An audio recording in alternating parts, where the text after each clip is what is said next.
आज हम आपको एक ऐसी जगह के बारे में बताने जा रहे हैं जो रहस्यों और इतिहासों से भरी पड़ी है। एक ऐसा द्वीप जो कभी जापान की औद्योगिक क्रांति का प्रतीक था, लेकिन आज ये एक भूतिया शहर बनकर रह चुका है। हम बात कर रहे हैं हाशिमा द्वीप की। जापान के नागासाकी बीच से लगभग 15 किलोमीटर दूर पूर्वी चीन सागर में एक छोटा सा पथरीला द्वीप है, जिसे पहली नजर में देखने से किसी पुराने युद्धपोत जैसा लगता है, इसलिए इसे बैटलशिप आइलैंड भी कहा जाता है। लेकिन इस वीरान जगह की दीवारें अपने अंदर कई कहानियां समेटी हुई है। दरअसल 19वीं सदी के अंत में मानो हाशिमा द्वीप की किस्मत ही बदल गई। 1887 में यहाँ पे कोयले का एक विशाल भंडार खोजा गया, जिस वजह से 1890 में मित्सुबिशी कॉरपोरेशन नामक एक कंपनी ने इस द्वीप को खरीद लिया। उनका लक्ष्य था इसे एक प्रमुख कोयले का खनन केंद्र बनाना, जिस वजह से अगले कुछ दशकों में हाशिमा द्वीप पर एक पूरी तरह से विकसित शहर बस गया।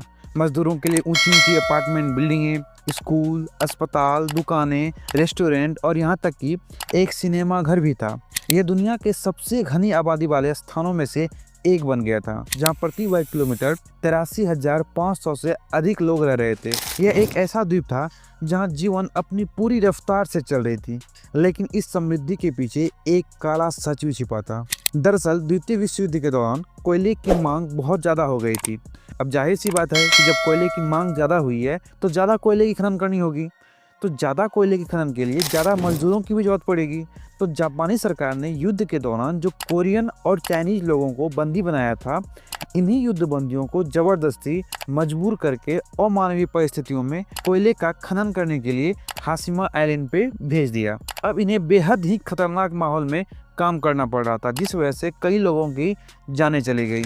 और फिर बाद में 1960 के दशक तक जापान में ऊर्जा का मुख्य स्रोत कोयले से बदलकर पेट्रोलियम हो गया। अब कोयले की मांग घटने लगी और हाशिमा जैसी खदानों को बंद करना पड़ा। तो 1974 में मित्सुबिशी ने, यानी कि जो वहाँ की कंपनी थी खनन करने वाली, उन्होंने आधिकारिक तौर पर खदान बंद करने की घोषणा कर दी।